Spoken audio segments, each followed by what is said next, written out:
Bismillahirrahmanirrahim. Assalamualaikum warahmatullahi wabarakatuh. Alhamdulillah, alhamdulillahirabbil alamin wassalatu wassalamu ala asrofil anbiya'i wal mursalin wa ala alihi washabihi ajmain. Ya, rekan-rekan muda, jurnalis, senang sekali hari ini kita berjumpa. Saya tuh selalu senang ya kalau bertemu dengan rekan-rekan jurnalis ini dari banyak media, khususnya dari afiliasi Muhammadiyah, teman-teman muda, begitu ya.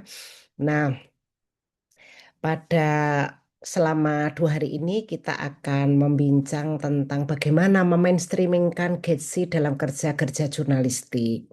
Nah, nanti akan banyak bertemu dengan narasumber. Ada saya, Dr. Triasuti Nurrohimah, Sekretaris Umum Pimpinan Pusat Aisyah dan juga dosen Ilmu Komunikasi Universitas Muhammadiyah Yogyakarta. Nanti akan bertemu dengan Ustadz Niki dan juga jurnalis senior Kompas, Kak Sonia Helen begitu. Nah, pada kesempatan pertama, saya pada sesi yang pertama ya, kita akan membincang gitu ya, bagaimana sekali lagi mainstreaming Getsi untuk teman-teman yang nanti akan banyak menulis gitu ya, karena dari tulisan teman-teman, dari suara teman-teman itulah maka kemudian dunia saat ini gitu ya akan menjadi lebih adil, lebih melihat pada kelompok-kelompok marginal, lebih memperhatikan kelompok-kelompok rentan seperti saudara-saudara kita, teman-teman disabilitas, dan juga tentu liputan kita, liputan teman-teman itu akan menjadi lebih berperspektif gender seperti itu. Nah, teman-teman semua sebenarnya di dunia ini kan kita itu sangat beragam ya, sangat beragam identitas kita. Tetapi kita sering lihat bahwa sebenarnya di dalam liputan-liputan jurnalistik gitu ya, seringkali misalnya kalau kita bicara tentang isu perempuan gitu ya kan, kalau kita bicara isu perempuan, nah liputan-liputan media untuk isu-isu perempuan tuh masih sangat sedikit atau masih sangat minim. Kemudian juga yang kedua, bahkan kalau kita meliput terkait dengan perempuan pun gitu ya, seringkali ya kita tidak sadar memperkuat ya stereotype-stereotype atau pelabelan-pelabelan yang ada pada perempuan. Misalnya apa? Ketika perempuan diposisikan untuk mengambil peran-peran domestik gitu ya. Nah, ini kita anggap sebagai sebuah yang seharusnya begitu given. Padahal itu kerja-kerja domestik publik itu kan harusnya dilakukan perempuan dan laki-laki. Nah, tetapi tanpa sadar kerja-kerja jurnalistik kita itu menstereotipkan bahwa kerja-kerja eh, domestik itu adalah tanggung jawab perempuan, kerja perempuan. Nah, kita tanpa seringkali tidak sadar melakukan domestikasi perempuan. Terus juga misalnya pada kerja-kerja pengasuhan ya, kerja-kerja pengasuhan kita juga sering menganggap ada misunderstanding atau misperception di antara kita bahwa seakan-akan kerja-kerja pengasuhan itu hanya tanggung jawab perempuan. Nah, memang yang kultur yang ada memang seperti itu. Nah, peran teman-teman jurnalis inilah yang kemudian ingin mendekonstruksi, ingin membongkar bagaimana sebenarnya bahwa kerja-kerja pengasuhan adalah kerja bersama antara laki-laki dan perempuan seperti itu. Kemudian ketika perempuan masih tertinggal dalam akses pendidikan, dalam akses kesehatan, dalam akses layanan hukum. Nah, bagaimana teman-teman jurnalis ini juga gitu ya diharapkan akan mendorong gitu ya kebijakan-kebijakan pemerintah dengan liputan teman-teman, maka kemudian pemerintah menjadi terinspirasi, pemerintah menjadi terdorong sehingga liputan-liputan untuk bagaimana perempuan mendapatkan akses pendidikan, perempuan mendapatkan akses pekerjaan, perempuan mendapatkan akses layanan hukum itu menjadi semakin terbuka karena teman-teman semua seperti itu.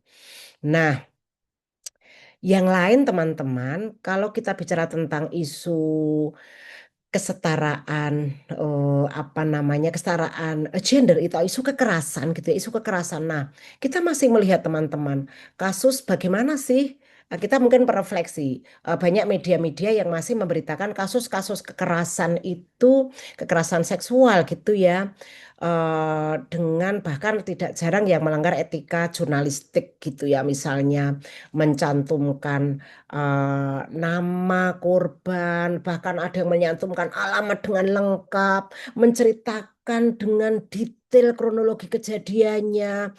Ini kan justru kita melakukan kekerasan lagi kepada perempuan si korban kekerasan seperti itu. Nah, hal-hal seperti inilah yang nanti akan kita bincang bagaimana memainstreamingkan Getsi dalam kerja-kerja jurnalistik. Nah, yang kedua, selain gender atau isu kesetaraan gender tadi adalah juga penting kita bicara tentang bagaimana teman-teman kita, saudara-saudara kita penyandang disabilitas itu juga mendapatkan ruang-ruang gitu ya, mendapatkan ruang-ruang untuk kemudian didengarkan suaranya gitu ya. Kita harus secara benar memposisikan teman-teman yang disabilitas ini, teman-teman kita, rekan-rekan kita penyandang disabilitas ini juga dengan pemberitaan yang tepat ya. Eh, Seringkali kan kita masih ini ya teman-teman memposisikan teman-teman penyandang disabilitas itu sebagai pihak-pihak yang seringkali perlu dikasihani, bahkan cara pandang kita juga memposisikan mereka lebih rendah seperti itu. Kemudian ada stigma-stigma yang dilekatkan pada teman-teman kita penyandang disabilitas. Nah, kalau masih seperti itu kerja teman-teman muda ini untuk membawa bagaimana perspektif kita, teman-teman kita penyandang disabilitas itu kita lihat sama dengan eh, kita semua hanya dengan identitas yang berbeda, mereka harus terpenuhi hak-haknya. Nah, demikian juga teman-teman untuk social inclusion atau inklusi sosial, bagaimana kita akan memberitakan ya ke teman-teman kita yang dia adalah kelompok rentan, teman-teman kita yang kelompok marginal, mereka kan tidak bisa bersuara kalau kita teman-teman jurnalis itu sebagai tangan panjang yang perlu untuk menyuarakan kepentingan mereka seperti itu ya.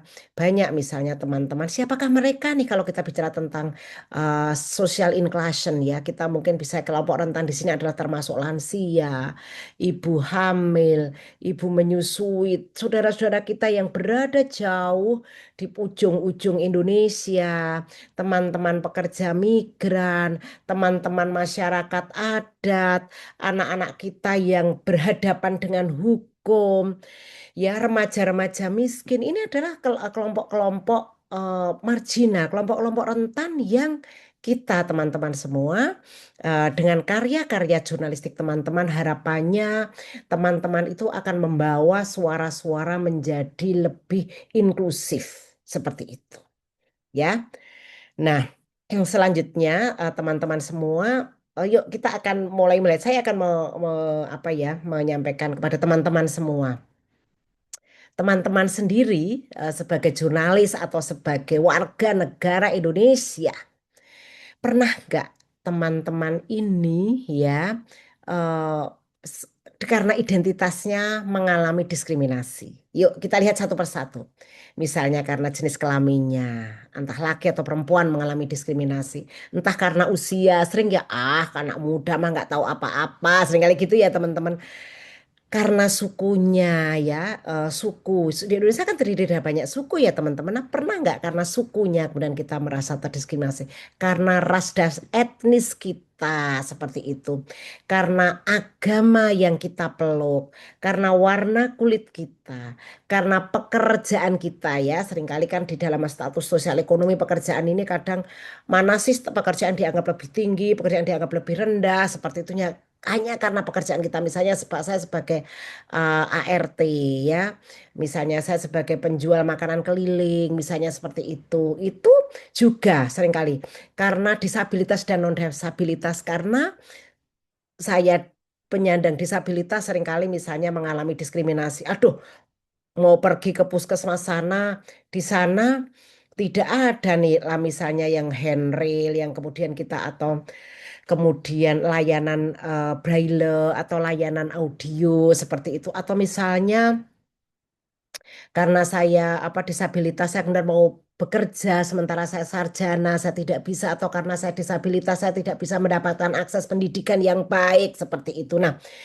ini adalah identitas-identitas yang kita miliki dan membuat kita itu apa namanya terdiskriminasi. Nah, juga status perkawinan ya, seringkali di Indonesia itu kan ada stratifikasi nih teman-teman. Ada yang status perkawinannya yang mereka apa menikah. Kemudian wah kalau tidak menikah bisa jadi ini juga mendapatkan status yang mungkin tidak berada di first class ya. Belum lagi kalau misalnya dia janda, janda pun janda cerai atau janda mati seperti itu ada status-status tersendiri yang menyebabkan seseorang itu terdiskriminasi. Tingkat pendidikan ya kalau waduh kalau pendidikannya sampai dia misalnya S2 atau sampai sarjana yang satu dini hanya SMP atau SD itu kemudian terdiskriminasi atau bahkan geografis tempat tinggal sering ya teman-teman kita yang jauh di pelosok-pelosok sana karena geografis tempat tinggal, maka kemudian akses dia misalnya. Dulu ketika ada lowongan pekerjaan harus menggunakan online. Kalau jaraknya jauh sementara akses internet susah. Nah, akses itu juga susah. Geografis tempat tinggal kemudian kita tidak bisa mengenyam pendidikan yang tinggi karena akses pendidikan kita. Nih, ini teman-teman semua yang coba nanti kita apa teman-teman coba sampaikan ya apa yang pernah diskriminasi, yang pernah teman-teman alami karena identitas teman-teman. Seperti itu. Nah, kita akan pernah merasakan. Nah, selanjutnya kita akan bicara apa itu Getsi ya. Teman-teman sering dengar nggak Getsi? Ada 5 huruf. GEDSI. Nah, Getsi teman-teman. Nah, ini. Seperti sudah saya contohkan tadi ya, GEDSI itu adalah pertama GE-nya adalah gender equality atau kesetaraan gender. Kemudian yang kedua adalah disability atau disabilitas. Ya, teman-teman penyandang disabilitas. Nah, yang ketiga adalah inklusi sosial. Ya, jadi kita itu tereksklusi ya di dalam hidup kita seperti itu. Nah, ini kelompok-kelompok rentan, kelompok marginal gitu ya. Nah, ini penting sekali bahwa di dalam masyarakat itu dengan identitas yang sangat beragam itu. Ada karena perbedaan gender, ada karena perbedaan kemampuan yaitu disability, ada karena identitas kita sehingga kita terdiskriminasi karena social inclusion atau inklusi sosial. Nah, konsep dasar Getsi seperti ini teman-teman. Prinsipnya teman-teman tidak seorang pun boleh ditinggalkan nih. Setiap warga negara itu tidak boleh ditinggalkan. No one left behind, ya kan? Ya, apa kesetaraan gender, inklusi disabilitas, inklusi sosial. Nah, kemudian akan tercipta masyarakat yang inklusif. Masyarakat yang inklusif itu adalah masyarakat di mana akses-akses pembangunan, partisipasi pembangunan itu melibatkan semua orang tanpa terkecuali. Kita tidak bisa ditinggalkan hanya karena perbedaan identitas kita. Seperti yang sudah kita diskusikan tadi ya. Seperti itu teman-teman. Nah, kita teman-teman semua sebagai jurnalis-jurnalis kita harus punya perspektif itu sehingga ketika teman-teman nanti memberitakan gitu ya ketika teman-teman nanti memberitakan berita-berita kasus-kasus yang ada di dalam masyarakat kalau kita sudah memperhatikan GETSI ini maka gitu ya teman-teman semua eh, kita sudah menjadikan masyarakat kita itu adalah masyarakat yang inklusif. Kita sudah menjadi agen-agen yang menjadikan masyarakat itu menjadi lebih sejahtera, seperti itu. Kita sudah menjadikan bahwa di dalam masyarakat itu ya teman-teman semua eh, tidak ada seorang pun yang ditinggalkan. Karena ini nyatanya masih banyak ya teman-teman misalnya kalau terkait dengan kesetaraan gender saja juga masih banyak kasus-kasus ya teman-teman misalnya seperti saya bilang tadi kasus-kasus kekerasan terhadap perempuan, stereotip-stereotip yang dilekatkan melalui media seperti itu ya. Kemudian juga teman-teman kita disabilitas seperti itu. Bahkan kalau tidak jarang ketika meliput teman-teman penyandang disabilitas pun segitu seringkali masih dengan nada-nada karena teman-teman ini perlu dikasihani, terus bahkan sedikit sekali yang diliput ya padahal jumlah penyandang disabilitas di Indonesia itu hampir 14 juta seperti itu nih. Itu teman-teman semua ya. Nah, kemudian, nah apa sih sebenarnya yang dimaksud dengan apa namanya kesetaraan gender? Itu dalam kalau kita bicara tentang GETSI itu adalah kondisi yang setara antara perempuan dan laki-laki untuk memperoleh hak-haknya sebagai manusia melalui proses yang adil. Proses yang adil ya teman-teman, apa sih kalau proses yang adil kalau kita bicara tentang kesetaraan gender? Itu kita bicara tentang bagaimana perempuan dan laki-laki itu punya akses yang sama untuk apa? Untuk mengontrol sumber daya manusia, untuk berpartisipasi secara aktif di dalam pembangunan dan juga memperoleh manfaat dari pembangunan yang dilakukan oleh pemerintah dari tingkat pusat sampai dengan di tingkat desa seperti itu. Nah, kalau inklusi disabilitas itu adalah proses dan kondisi terhadap penghargaan, perlindungan ya, dan pemenuhan hak penyandang disabilitas. Di mana penyandang disabilitas itu dengan beragam disabilitas dan identitas yang dimiliki ya teman-teman. Karena teman-teman saudara-saudara kita penyandang disabilitas itu juga jenis kelaminnya juga berbeda, secara umur juga berbeda, suku, agama, ras, kelas, lokasi geografis seperti itu. Jadi di sini justru akan terjadi apa namanya interseksionality. Seseorang tuh bisa punya dia sudah penyandang disabilitas tapi dia juga perempuan. Mungkin berbeda penyandang disabilitas perempuan dan laki-laki. Penyandang disabilitas yang apa namanya yang usia produktif dengan yang lansia atau anak muda seperti itu. Nah, harapannya juga sama dapat berpartisipasi secara aktif dan bermakna dalam proses pembangunan dan pengambilan keputusan dan kemudian juga bisa memperoleh akses dan kontrol terhadap sumber daya dan layanan publik. Layanan publik itu mulai dari kesehatan, pendidikan, ekonomi gitu ya, serta mendapatkan manfaat dari pembangunan secara adil, setara, inklusif dan berkelanjutan.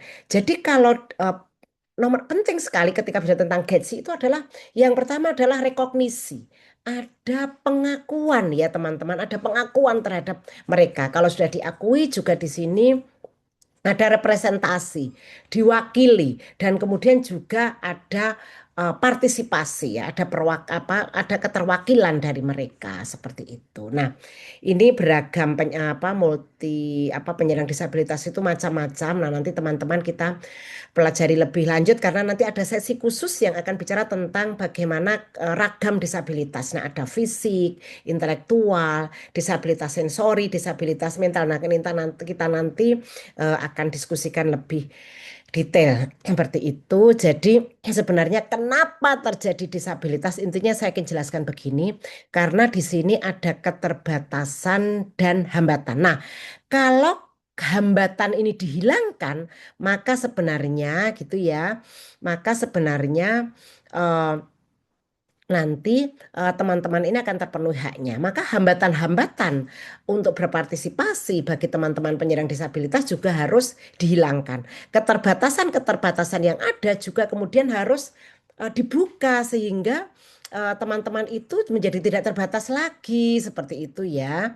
Ini seperti itu menjadi hal yang sangat penting. Nah, ini kalau kita ambil di Undang-Undang Disabilitas kita bisa lihat bagaimana hak disabilitas seperti itu teman-teman. Nah, nah ini kalau kemudian ini kalau terkait dengan inklusi sosial tadi ya. Tadi kan sudah ya kesetaraan gender, kemudian penyandang disabilitas dan yang ketiga adalah inklusi sosial. Apakah itu? Yaitu proses dan upaya untuk meningkatkan kondisi, martabat dan kesempatan dan kapasitas orang atau kelompok apa yang mengalami diskriminasi, mengalami marginalisasi, mengalami eksklusi atau pengucilan karena apa? Karena identitasnya. Apa tadi? Ada seks atau jenis kelamin, ada gendernya, umur, suku, agama, ras, golongan, lokasi geografis, asal usul termasuk asal usul ini migrasi ya karena seringkali orang sebagai migran gitu ya. kewarganegaraannya dan juga status sosial ekonominya. Nah, sehingga dia juga dapat berpartisipasi Hmm. secara bermakna begitu ya, teman-teman semua, dan dapat menyampaikan aspirasi dan kebutuhannya. Selain itu, dia juga bisa memperoleh akses dan kontrol terhadap sumber daya dan layanan publik dan boleh atau harapannya juga bisa berkontribusi untuk apa namanya memperoleh manfaat pembangunan secara adil, setara dan berkelanjutan. Gitu ya, teman-teman. Jadi inti tadi Getsi ini adalah tools kita termasuk teman-teman jurnalis eh, untuk melihat kesenjangan antara perempuan dan laki-laki, disabilitas dan non-disabilitas, kelompok yang eksklusi dan mengeksklusi. Untuk apa? Untuk mewujudkan keadilan dan kesetaraan gender. No one left behind. Seperti itu, teman-teman semua. Nah, harapannya teman-teman, kalau kita itu apa namanya? Kenapa sih kemudian Gates ini penting bagi teman-teman jurnalis agar liputan ini menjadi lebih adil ya teman-teman.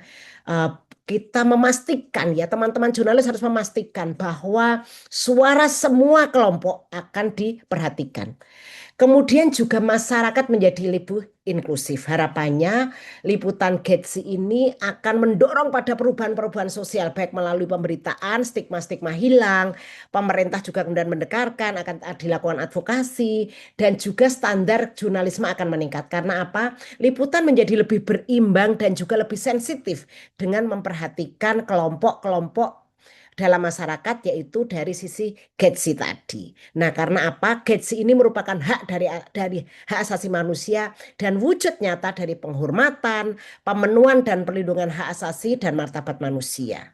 Ya, seperti itu. Jadi penting ketika kalau kita bicara tentang kesetaraan yang inklusif, maka ada rekognisi seperti saya sampaikan tadi, pengakuan, kemudian akomodatif, ya harus adil sediakan akomodasi yang layak, terutama misalnya juga untuk kelompok-kelompok penyandang disabilitas. Kemudian ada partisipasi inklusif dan juga redistribusi. Demikian teman-teman semua. Eh, Nanti kita diskusikan lebih lanjut ya teman-teman yang apa yang dimaksud dengan GETSI ya kesetaraan gender eh, apa namanya kesetaraan gender disabilitas dan social inclusion sehingga harapannya liputan teman-teman akan menjadi lebih adil, lebih inklusif dan masyarakat inklusif itu menjadi tercapai dan teman-teman jurnalis adalah agensi-agensi yang penting untuk mewujudkan masyarakat yang inklusif. Terima kasih, kita akan diskusi Nasrun minallah wa fatkun qorib, Babasril Mukminin.